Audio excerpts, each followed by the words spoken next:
شہود مقام حضور کی بات کر رہا ہوں کہ حجابات ہٹ جائے اور اس محبوب حقیقی کے حسن مطلق کے انواروں تجلیات نگاہوں کے سامنے آ جائیں. یہ ہے احسان کا اعلیٰ ترین مرتبہ مقام مشاہدہ مقام شہود. اور فرمایا علم تکن تراہ فإنہ یراکا. اگر اس اعلیٰ ترین مقام پر تو نہیں پہنچا ہوا تو پھر احسان کا ابتدائی ترین درجہ یہ ہے کہ اللہ تعالیٰ کی عبادت اس طرح کر کہ وہ رب تعالیٰ تجھے دیکھ رہا ہے. تو میرے پیارے مصطفیٰ کریم علیہ السلام کے مقامات سے تو کسی کے اعلیٰ مقامات ہیں ہی نہیں.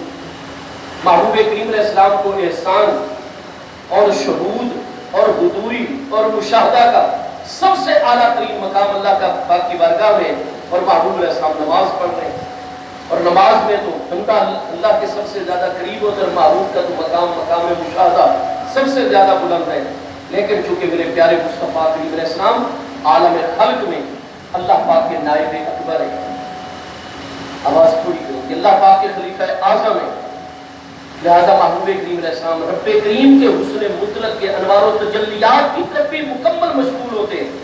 لیکن میرے پیارے مصطفیٰ کریم علیہ السلام کا مقام اتنا بلند ہے کہ میرے محبوب علیہ السلام خالق کریم کی بارگاہ میں مقام شہود اور مقام مشاہدہ اور مقام حضوری پر ہو. مخلوق الہی کے درمیان اور خالق کریم کے درمیان چونکہ سب سے بڑا واسطہ فیض آپ ہے. لہذا حدیث صحیحہ میں کہ اللہ کی بارگاہ میں حاضر ہو کر بھی مخلوق اور کائنات سے محبوب کی توجہ نہیں تقسیم ہوتی ہے. چنانچہ صحیح بخاری شریف پہ جلد 57 کتاب الصلاۃ میں حدیث صحیح ہے. میرے محبوب علیہ السلام نے فرمایا میرے غلاموں جب میرے پیچھے مقتدی بنتے ہو اپنے رکوع سجدے قیام سب ٹھیک طریقے سے ادا کیا کرو. اپنے دل کی کیفیت کو بھی ٹھیک رکھا کرو. انتم ترونا قبلتی ہاہنا. آپ یہ سمجھتے ہیں کہ جب میں امامت کرواتا ہوں تو میری توجہ صرف آگے کی طرف ہوتی ہے. انی لا اراکم من ورائے ظہری. اللہ پاک کی قسم جیسے میں اپنے آگے دیکھ رہا ہوتا ہوں خالق کریم کی بارگاہ میں ہوتا ہوں اراکم من ورائے ظہری. بالکل اسی طریقے سے اپنی پشت مبارک کے پیچھے سے بھی میں تم حاضرین کو حالت نماز میں دیکھ رہا ہوں. سبحان اللہ اللہ یا رسول اللہ حق اللہ یا علی بیر سیاہ لاجواب حق فرید یا فرید. ماشاءاللہ بخاری شریف کے اسی مقام پر پہلی جلد 57 کتاب الصلاۃ میں حدیث صحیح ہے فإنہ ما یخفی علی رکوعکم ولا خشوعکم. اللہ پاک کی قسم میں ہوتا مصلی امامت پر میں اپنے محبوب حقیقی کے انوار و تجلیات میں بھی حالت نماز اور حالت حضوری اور مشاہدہ میں ہوتا ہوں. لیکن نہ تمہارے ظاہری رکوع مجھ سے چھپے رہتے ہیں نہ تمہارے دل کی کیفیات اور خشوع مجھ سے پوشیدہ رہتے ہیں. اللہ پاک کی طرف توجہ بھی پوری ہوتی ہے اور مخلوقات کی طرف بھی توجہ پوری ہوتی ہے. ادھر اللہ سے واصل ادھر مخلوق میں شامل. میرے مصطفیٰ کریم علیہ السلام آپ کا مقام بے مثل و بے مثال ہے. آپ نماز میں حالت سجدہ میں ہیں اور حالت سجدہ کے انوار سبحان اللہ حالت سجدہ کی عطائیں حالت سجدہ کا مشاہدہ اور شہود اس کی بارگاہ میں اور حالت سجدہ کے انوار یہ اگر بتا سکتے ہیں تو صرف حضور سیدنا شیخ الاسلام غریب نواز. یہ جو صحیح بخاری شریف کی دوسری جلد 962 963 کتاب الرکعات باب التواضع میں حدیث قدسی ہے کنت سمعہ الذی یسمع بہ. میرے بندے سے جب میں اللہ پاک محبت فرماتا ہوں میں اس کے کان بن جاتا ہوں جس کے ذریعے سے وہ سنتا ہے. کان اس کے ہوتے ہیں لیکن میری صفت سماعت کے انوار اس کے جلوہ گر ہوتے ہیں. جب یہ حدیث قدسی حضور غزالی زمان راضی دوران بہقی وقت سید العلماء راسخین آل رسول علامہ سید احمد سعید شاہ صاحب کاظمی رحمت اللہ علیہ انوار العلوم میں بڑے بڑے علماء کو پڑھانے لگے تو فرمایا الفاظ کا ترجمہ تو میں تمہیں بتا سکتا ہوں لیکن اس حدیث کا جو معنی اور مفہوم ہے وہ اگر سمجھنا ہو تو سیال شریف میں شیخ الاسلام حضرت خواجہ محمد قمر الدین سیامی صاحب کے پاس جائے کیونکہ ان کو اللہ نے یہ مقام عطا فرمایا ہوا. حضرت غزالی زمان قبلہ کاظمی شاہ صاحب قدس سر العزیز علل اعلان فرماتے تھے کہ اس وقت عالم دنیا میں اگر ہم کسی ہستی کو اللہ تعالیٰ کے محبوبین اور مقربین کے حوالے سے بطور مثال پیش کرنا چاہیں تو اللہ تعالیٰ کی نعمت عظمیٰ اور اللہ تعالیٰ کی نعمت کبریٰ حضرت شیخ الاسلام والمسلمین پیر سیال لجپال خواجہ محمد قمر الدین سیالوی صاحب کی ذات ہے. قاضی صاحب فرماتے ہیں میرا اعتقاد ہے کہ حضور شیخ الاسلام کی بظاہر آنکھ مبارک جسمانی طبعی ہے، لیکن حضور شیخ الاسلام جب توجہ فرماتے ہیں تو وہ اس طبعی آنکھ سے نہیں دیکھتے ہیں، اللہ کے اس صفاتی نور سے دیکھتے ہیں جو ان کی آنکھ میں جلوہ کر رہا ہے. وہ سنتے ہیں تو اللہ تعالیٰ کی صفت سماعت کے نور سے سنتے ہیں جو ان کو جلوہ کر رہے ہیں. وہ اگر ہاتھ مبارک آگے بڑھاتے ہیں تو کن تو یدہ التی جب شبہا، میں اپنے بندے کے ہاتھ بن جاتا ہوں جن کے ذریعے سے وہ تصرف کرتا ہے پکڑتا ہے. تو حضور پیر سیال لجپال غریب نواز جیسی ہستی ہیں، یہ مقام شہود اور مشاہدہ، کیونکہ آپ جب حضور پیر پٹھان لجپال غریب نواز کے فرزند ارجمند خواجہ دل نواز حضرت خواجہ خان محمد توسوی غریب نواز رحمۃ اللہ تعالی علیہ کے ساتھ ایک نماز مغرب کے اندر آپ شامل ہوئے، باقی سب ہستیاں سجدے سے اٹھ کر رکعتیں پوری کی اور حضور پیر سیال اسی طرح سجدے کے عالم میں، اور جب باقی سب نے سلام پھیر دیا آپ نے پھر الگ سے اپنی نماز مکمل فرمائی. حضور خواجہ دل نواز سیدنا خواجہ خواجگان خواجہ خان محمد توسوی غریب نواز رحمۃ اللہ علیہ آپ فرمانے لگے کہ حضور شیخ الاسلام سے معلوم کرتے ہیں آپ ایک ہی سجدے میں پوری کی پوری نماز گزر گئی، بعد میں نماز مکمل کی. یقیناً کوئی بہت بڑا معاملہ ہمارے سامنے واضح فرمائیں گے. اور جب آپ سے پوچھا گیا تو چونکہ پوچھنے والی ہستی عام نہیں تھی، حضرت خواجہ دل نواز تھے، سیدنا خواجہ خان محمد توسوی غریب نواز رضی اللہ عنہ. فرمایا حضور میں آپ کو بتا دیتا ہوں آپ پر کچھ پوشیدہ نہیں، جیسے ہی میں سجدے میں گیا تھا مجھے مصطفیٰ کریم علیہ السلام کی بارگاہ کی حاضری ہو گئی. اس کی دلیل پھر پیش کی، جب زلفیں عنبری نچوڑی تو وہ نیچے ٹب جو تھا وہ پانی سے بھر گیا تھا. تو نتیجہ کیا نکلتا ہے؟ اصل تو اس مقام پر گفتگو کرے میرے حضور سیدنا شیخ الاسلام والمسلمین غریب نواز رضی اللہ عنہ جیسی اصحاب شہود و مشاہدہ ہستیاں، تو این حالت نماز میں مصطفیٰ کریم علیہ السلام سے بڑھ کر کس کا مقام مشاہدہ ہو سکتا ہے، اور پھر وہ بھی سجدہ کے عالم میں. لیکن چونکہ محبوب کی توجہ مخلوقات کی طرف بھی رہتی ہے، آپ جیسے اپنے آگے دیکھتے ہیں اسی طرح پشت مبارک کے پیچھے بھی ملاحظہ فرماتے ہیں. ساداتنا حسنین کریمین راکبا علی ظہرہ علیہ السلام حالت نماز میں محبوب علیہ السلام کی پشت مبارک پر سوار ہو جاتے. اگر میرے محبوب چاہتے عمل قلیل کے ذریعے دائیں ہاتھ سے ان کا پہلو مبارک یا ٹانگ مبارک پکڑ کے آرام سے پیارے بچے کو نیچے اتار دیتے، لیکن نہیں، میں اپنی پشت سے اپنے حسین کو اتاروں اور میرا حسین ابھی میری پشت پر بیٹھنا چاہتا ہو، کھیلنا چاہتا ہو، میں اللہ کا محبوب وہی کروں گا جیسے میرا حسین راضی ہو. سبحان اللہ.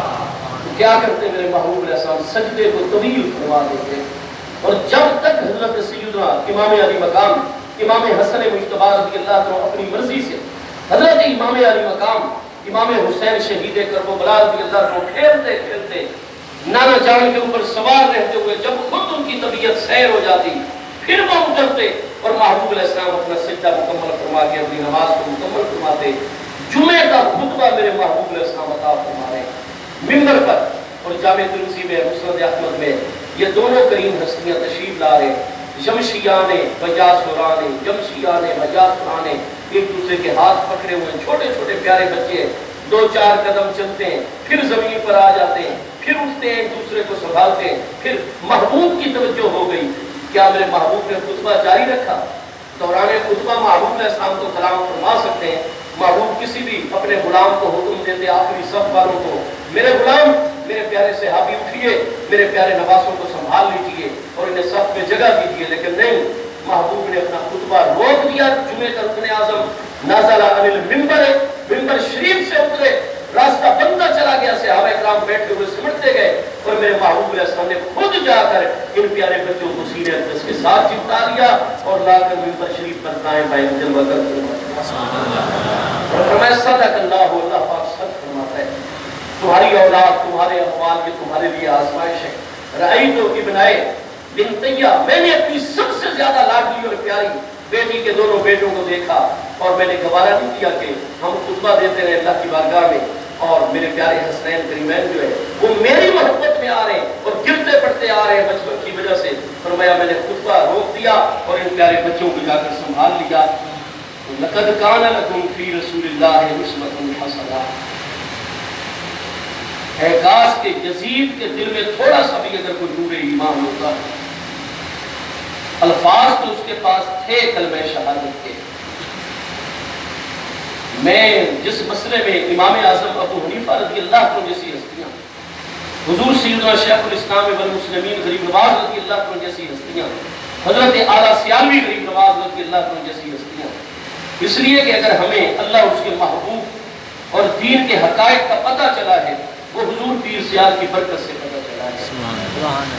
تو جو منہج حضور سیدنا پیر سیال لجپال غریب نواز کا ہے، ہم کسی صورت بھی اس منہج سے دائیں بائیں ہونا اپنے لیے موت سمجھتے ہیں۔ ہم نے اپنے آپ کو حضور سیدنا پیر سیال لجپال غریب نواز کی غلامی میں دیا ہوا ہے، اور ہمارے لیے سب سے بڑا سرمایہ افتخار یہی چیز ہے کہ ہم غلامان پیر سیال کے طور پر پہچانے جاتے ہیں۔ جو حضور پیر سیال نے ہمارے لیے منہج، جو ہمارے لیے راستہ شرعی احکام شرعی معاملات میں تحقیق کا عطا کر دیا ہے، جب ہم حضور حضرت اعلیٰ سیالوی غریب نواز رضی اللہ عنہ کو اللہ پاک کی بارگاہ میں مقام وصول تک مانتے ہیں، میرے حضور پیر سیال لجپال کا مقام اتنا ہے کہ آپ جو رہنمائی ہمیں عطا فرماتے ہیں وہ عین میرے پیارے مصطفیٰ علیہ السلام کے سینہ اقدس سے فیض مقدس لے کر ہی رہنمائی عطا فرماتے ہیں۔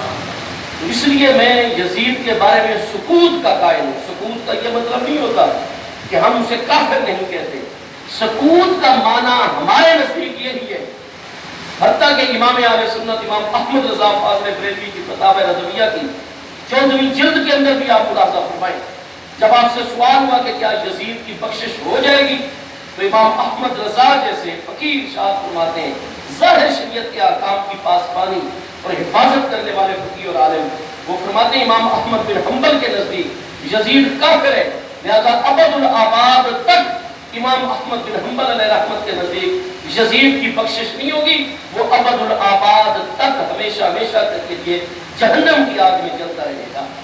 اور فرمایا کچھ علماء ائمہ کی تحقیق ہے کہ یزید جو ہے تو وہ مسلمان تھا، کیونکہ جس چیز کے ذریعے بندہ اسلام میں داخل ہوتا ہے جب تک اس چیز کا انکار نہ کرے، بڑے سے بڑا گناہگار بھی ہو وہ مسلمان رہتا ہے، لہذا جن کے نزدیک وہ مسلمان ہے تو فرمایا کہ ان کے نزدیک وہ اپنے گناہوں کا خمیازہ بھگتتے سب سے زیادہ طویل عرصہ جہنم میں عذاب سہتے بالآخر سارے جہنمیوں کے بعد وہ نکل کر کبھی نہ کبھی جنت میں آ جائے گا۔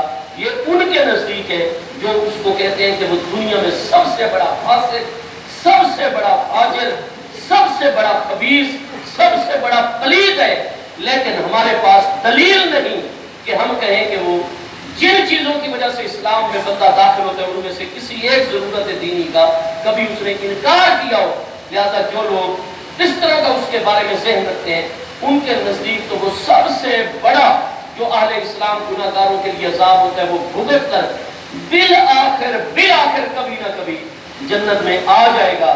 لیکن آگے امام احمد رضا فرماتے ہیں ہمارے امام ائمہ کاشف الغمہ سراج و حاضر الامہ سیدنا نعمان بن ثابت امام ابو حنیفہ رضی اللہ عنہ کا اس مسئلے میں سکوت ہے، وہ اسے مومن بھی نہیں کہتے اور وہ اسے کافر بھی نہیں کہتے۔ تو سکوت کا مطلب یہ ہے کہ اگر ہم اسے کافر نہیں کہتے کیونکہ دلیل قطعی اس کے کفر کی نہیں آئی تو ہم اسے مومن بھی نہیں مانتے، ہم اسے کافر نہیں کہتے تو ہم اسے مسلمان بھی نہیں کہتے، اللہ تعالیٰ کے سپرد کر دیتے یہ سارے کا سارا مسئلہ۔ بہرحال میرے دوستو، کاش کہ اگر یزید میں کوئی ایمان اور ایسی چیز ہوتی تو قرآن تو واضح فرماتا ہے لقد کان لکم فی رسول اللہ اسوۃ حسنہ، مصطفیٰ علیہ السلام کی بارگاہ میں تمہارے لیے کامل نمونہ موجود ہے۔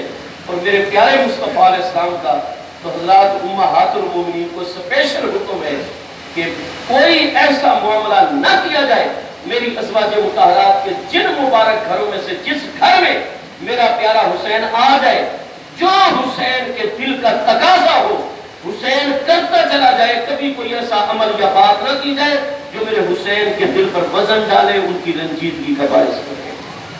اور پیاری صاحبزادی صاحبہ، وہ امی جان ہے حضرت حسین رضی اللہ عنہ۔ ماں کا مقام کتنا بلند ہوتا ہے بیٹے کے لیے۔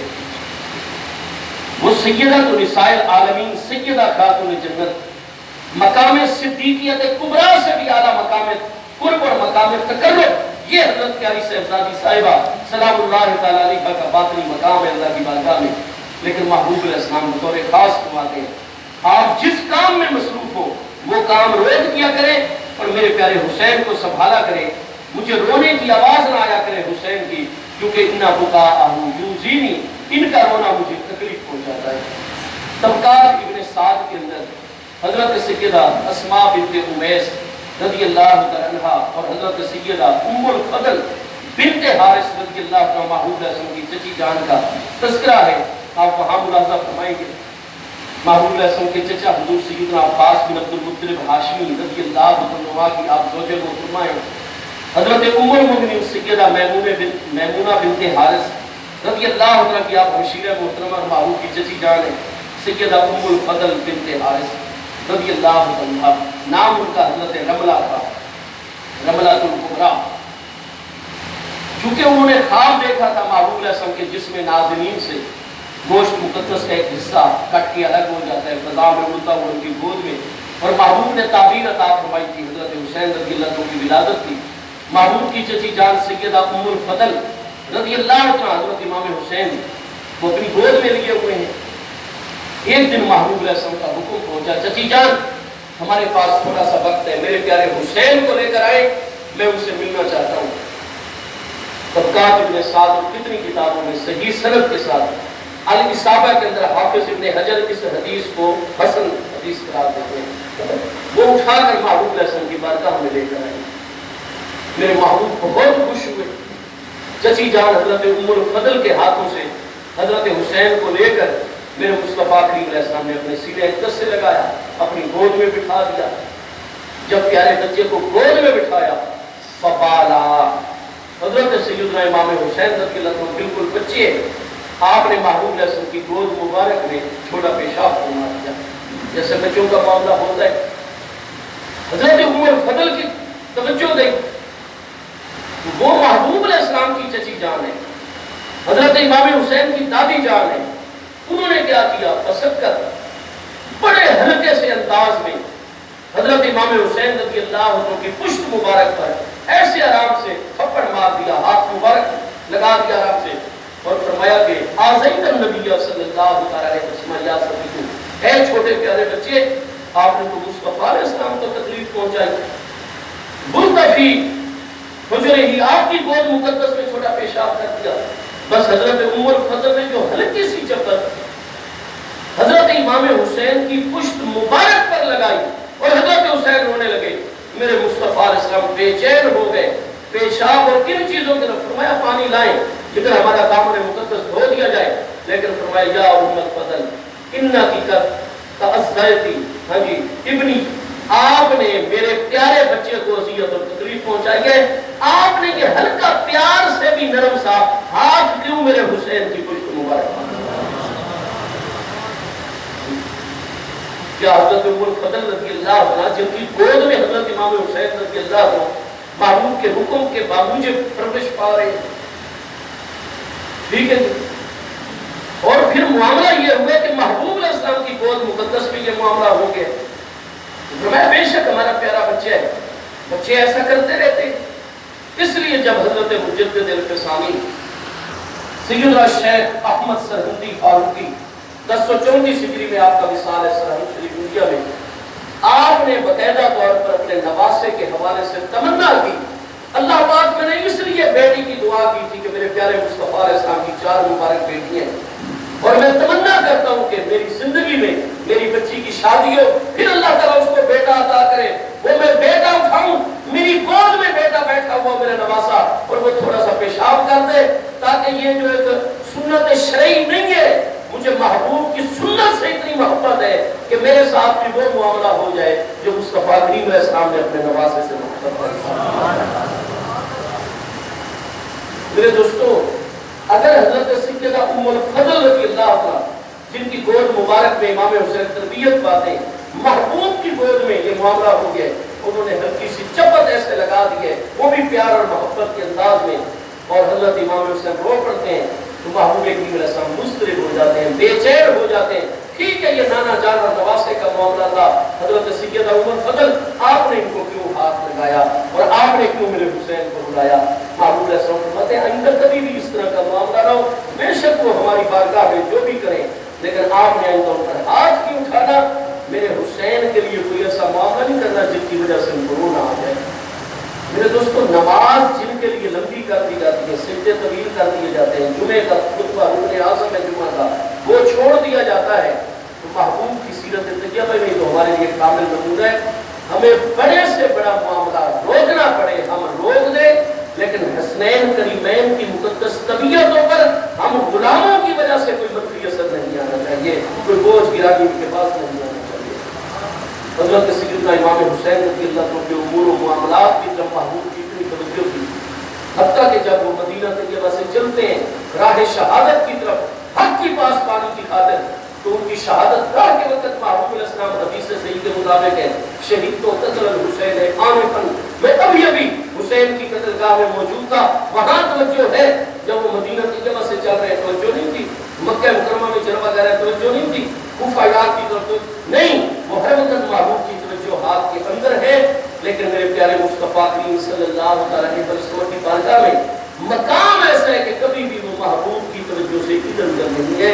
ایک تو ان کی تربیت اس کاغذات میں، حضور مولا کائنات پیاری امی جان سیدہ خاتون جنت سلام اللہ علیہ، اور جو اس دور کا مبارک ماحول تھا، جس دور میں امام حسین رضی اللہ عنہ تربیت پا رہے، مسجد نبوی شریف اور مدینہ طیبہ کا ماحول کتنا اعلیٰ ہے. قرآن فرماتا ہے فیہ رجال یحبون ان یتطہروا، مسجد نبوی شریف میں وہ مرد ہیں جو پسند کرتے ہیں کہ ہر وقت ان کا باطن بھی پاک رہے، ان کا ظاہر بھی پاک رہے. اس پاکیزہ ترین ماحول میں امام حسین رضی اللہ عنہ فرمان چڑھتے ہیں، اور خود امام حسین کا مقام مقام تطہیر ہے.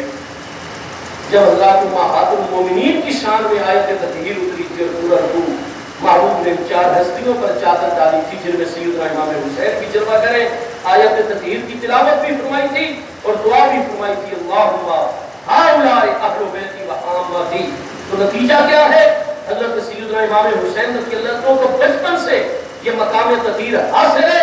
لیذھب عنکم الرجس اہل البیت، اللہ تعالیٰ نے ہر رجس، دنیا کی ہر طلب اور خواہش ہمیشہ کے لیے ان پاک ہستیوں کے دلوں سے دور فرمائی ہوئی ہے. وَيُطَهِّرَكُمْ تَطْهِيرًا، ان کے باطن کو اس طرح پاک فرمایا ہوا ہے جیسے پاک فرمانے کا حق بنتا ہے. لہذا دنیا داری نہیں تھی، تو دنیا کے قوتوں کا حصول حضرت سیدنا امام حسین کے پیش نظر نہیں تھا. وہ جو اللہ اس کے رسول علیہ السلام نے پیارا نظام دیا، نظام شورائیت، چونکہ شورائی نظام کو ختم کر کے ایک موروثی اور خاندانی نظام کو مسلط کیا جا رہا تھا، اور یزید کے بعد اس کی اولاد، اور یہ سلسلہ اس طریقے سے قائم ہو کر شخصی حکومتیں بن جانی تھی. اور خاندانی، نسبی، موروثی اور شخصی حکومتوں میں یہی ہوتا ہے کہ پھر عوام کی کوئی پرواہ نہیں ہوتی، احکام شریعت کی کوئی پرواہ نہیں ہوتی.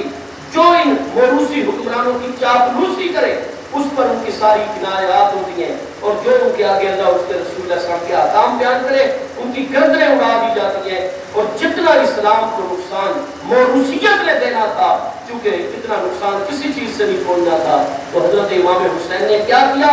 اسی موروثیت کا راستہ روکنے کے لیے اور حق کے دفاع، دین اور شریعت کے دفاع کے لیے اور امت کے حقوق کے دفاع کے لیے امام علی مقام نے اتنی بے مثال قربانی پیش کی.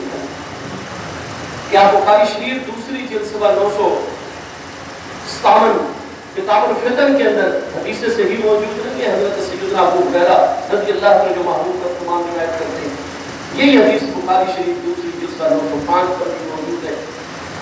محبوب کریم صلی اللہ علیہ وسلم کا فرمان ہے ان ہلاکت امتی علی ایدی مغیرمۃ من قریش.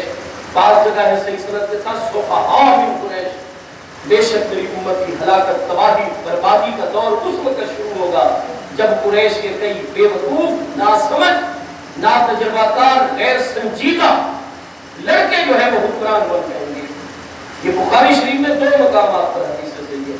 اِنَّ ہلاکت امتی علی ایدی اغیلبۃ من قریش، اِنَّ ہلاکت امتی علی یدی غرمۃ صفحاء من قریش۔ یہ دونوں مبارک الفاظ بخاری شریف کے اندر موجود ہیں۔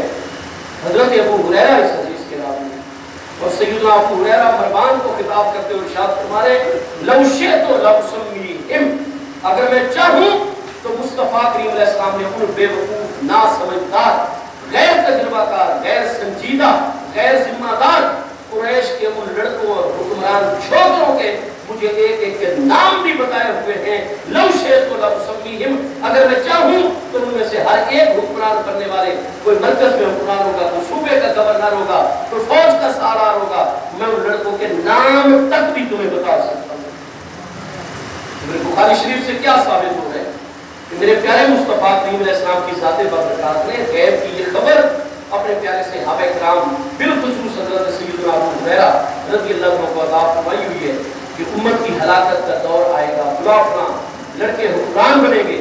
اور سیدنا ابو ہریرہ رضی اللہ عنہ کا فرمان امام بخاری اور مسلم کے استاد امام ابو بکر ابن ابی شیبہ، جو امام بخاری سے 21 سال پہلے 235 ہجری میں وصال فرمائے، مصنف ابن ابی شیبہ کی جلد 8 کتاب الفطر میں صحیح سند کے ساتھ ہے۔ آپ فتح الباری شرح صحیح بخاری جلد نمبر 13 صفحہ نمبر 10 کسی حدیث کی شرح کے اندر آپ کتاب الفطر میں ملاحظہ فرما سکتے ہیں۔ فتح الباری کے اندر حافظ ابن حجر ان حدیث کے متعلق کیا فرما رہے ہیں کہ حضرت سیدنا ابو ہریرہ یہ دعا مانگا کرتے تھے اللہم لا تدرکنی سنۃ 60، اللہ پاک مجھے سن 60 ہجری کے شروع ہونے سے پہلے پہلے اپنی بارگاہ میں پیارا فرما دینا، اللہ پاک اس سے پہلے پہلے میری وفات ہو جائے۔ اور سیدنا ابو ہریرہ رضی اللہ عنہ کی دعا مستجاب ہے۔ سن 60 ہجری سے پچھلے سال 59 ہجری میں حضرت سیدنا ابو ہریرہ رضی اللہ عنہ کا وصال ہو گیا۔ دوسری حدیث سے صحیح ہے اللہم انی اعوذ بک من راس 60 سنۃ و عبادت الصبیان، اللہ پاک میں سن 60 ہجری کے شروع ہونے اور ان نو عمر لڑکوں کی حکومت کے آغاز سے تیری پناہ چاہتا ہوں، اور اللہ نے ان کو پناہ عطا فرما دی۔ 1 سال پہلے وصال عطا فرما دیا۔ جب بخاری شریف کے الفاظ کے مطابق سیدنا ابو ہریرہ رضی اللہ عنہ کے علم میں ہے، آپ ان کے الگ الگ نام جانتے ہیں کہ وہ بنو فلاں ہے، بنو فلاں ہے، فلاں فلاں لڑکا ہے جس کی حکومت بنی ہے، وہ نااہل ہے، سفیہ ہے، بے وقوف ہے، اور ساتھ یہ بھی پتہ ہے کہ سن 60 ہجری سے اس کی حکومت شروع ہوئی ہے، لہذا اللہ پاک مجھے سن 60 ہجری سے پہلے وفات دے دے۔ تو بے وقوف لڑکوں کی حکومت کب سے شروع ہوئی؟ سن 60 ہجری سے۔ تو مجھے بتائیے سن 60 ہجری میں کون حکمران بنا تھا؟ رجب المرجب سن 60 ہجری میں یزید جو حکمران بنا ہے۔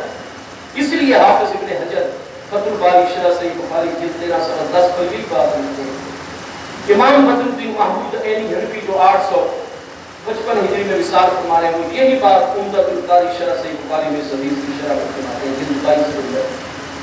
ہمارے تمام اکابر ائمہ شارحین محدثین یہی فرماتے ہیں کہ اولہم یزید، وہ قریش کے سفیر اور بے وقوف، نااہل، نا تجربہ کار، غیر ذمہ دار لڑکے جن کی حکومتوں سے نبی پاک علیہ السلام کی امت کی ہلاکت اور تباہی کا دور شروع ہو ہے۔ اولہم یزید، ان حکمرانوں میں سب سے بڑا وہ چھوکرا اور لڑکا ہے تو وہ یزید ہے، جس کے آنے سے نبی پاک علیہ السلام کی امت کی ہلاکت، تباہی اور بربادی کا دور شروع ہو گیا۔ تو نبی علیہ السلام تو ایسے شخص کی حکومت کو اتنا ہلاکت، امت ہی اپنی امت کی ہلاکت قرار دیتے ہیں۔ حضرت سیدنا امام علی مقام امام حسین رضی اللہ عنہ جہاں دیکھ رہے تھے کہ نظام بدل رہا ہے، شورائیت ختم کر کے موروثیت مسلط کی جا رہی ہے، شرائط کچھ طے ہوئی تھی، ان کی طرف توجہ نہیں ہو رہی۔ اور تیسری چیز، یہ شخص یہ نااہل ہے، یہ اس اہل ہی نہیں کہ مسلمانوں کی اقتدار والی امانت اس کے سپرد کی جائے۔ جیسا امام علی مقام کا موقف اول سے لے کر آخر تک حق ہی حق ہے۔ حضور سیدنا امام علی مقام اس موقع پہ حق کی وجہ سے آپ کی پوری حجت طیبہ بے مثال ہے، اور آپ کی شہادت وہ بھی اللہ کی بارگاہ میں اس درجہ قبولیت پر ہے کہ اس شہادت کا اخروی درجہ یہ ہے کہ آپ نوجوانان جنت کے سردار ہیں۔ محبوب کریم علیہ السلام کے 11 سے رضوان اللہ تعالی علیہ مجمعین سے مروی ہے حدیث سے صحیح ہے الحسن والحسین سیدہ شباب اہل الجنہ، میرے پیارے حسنین کریمین نوجوانان جنت کے سردار ہیں۔ حضرت حسن وہ ہستی ہیں جنہوں نے اپنا جائز حق 3 بر اعظموں کے اکثریت علاقے کی حکومت نبی علیہ السلام کی امت میں فتنہ اور اختلاف ختم کرنے کے لیے، پشت و پھول روکنے کے لیے اپنا جائز حق دے دیا، سلو فرما دی، دست بنا دی۔ انہوں نے امت کی گردنیں، امت کی عزت، مال، خون، اپنا سب کچھ دے کر بچا لیا۔ وہ نوجوانان جنت کے سردار ہیں کبھی مقام میں، اور امام حسین وہ ہیں جنہوں نے اپنی ذات، اپنے پیارے پیارے بچے، بھانجے بھتیجے، خاندان علی وقار، کارکنان، وطن، دیس، ہر چیز امام علی مقام نے میدان کربلا میں قربان کر کے مصطفیٰ علیہ السلام کی شریعت کے بنیادی ضابطے کو قیامت تک کے لیے زندہ رکھا۔ حضرت حسن امت کا خون مال بچانے والے ہیں، حضرت حسین مصطفیٰ علیہ السلام کی شریعت کو بچانے والے ہیں۔ ایک ہستی امت کو بچاتی ہے، دوسری ہستی شریعت کو بچاتی ہے، اور دونوں ہستیاں نوجوانان جنت کے سردار ہیں، اور دنیاوی مقام ان کا یہ ہے۔ اللہ اکبر۔ میرے دوستو، حق جان یا پیر سیال لجپال دنیاوی ان کا مقام یہ ہے کہ میرے محبوب تو بڑا فان آگا کا ذکر رکھ۔ محبوب کا ذکر تو اللہ تعالیٰ نے تمام عالمین میں بلند فرمایا ہے۔ یہ صرف کتابیں نہیں کہ کتابوں سے پڑھ کر سن کر نہیں، جب سے اللہ پاک نے ہوش دیا ہے، حضور پیر سیال اور اساتذہ کرام کا فیض ملنا شروع ہوا، اس بچپن سے ہم دیکھ رہے ہیں کہ میرے مصطفیٰ علیہ السلام کا ذکر تو سب سے بلند ہے، میرا فان اللہ کا ذکر ہے، لیکن ہم نے بچپن سے لے کر آج تک محبوب کے ذکر کے بعد جس ہستی کا سب سے زیادہ ذکر سنا ہے وہ حضرت امام حسین رضی اللہ عنہ۔ قرآن فرماتا ہے وہ لوگ جو ایمان لائے اور اعمال صالحہ پر مستقیم رہے، سیجعل لهم الرحمن ودا، اہل ایمان کے دلوں میں ان کی مودت شدید بود اور محبت اللہ پاک ڈال دیتا ہے۔ مصطفیٰ علیہ السلام کے ذکر کے بعد عالم علوی و سماوات ہو یا عالم ارضی و زمین ہو، جتنا کان لگائیں گے سب سے بلند ذکر مصطفیٰ علیہ السلام آئے گا، اور محبوب کے ذکر کے بعد محراب و منبر ہو، سڑکیں ہو، گھر ہو، مساجد ہو، جس جگہ محبوب کے ذکر کے بعد پوری کائنات میں سب سے زیادہ ذکر ہوتا ہے تو وہ حضرت سیدنا امام حسین رضی اللہ عنہ کا ذکر ہوتا ہے۔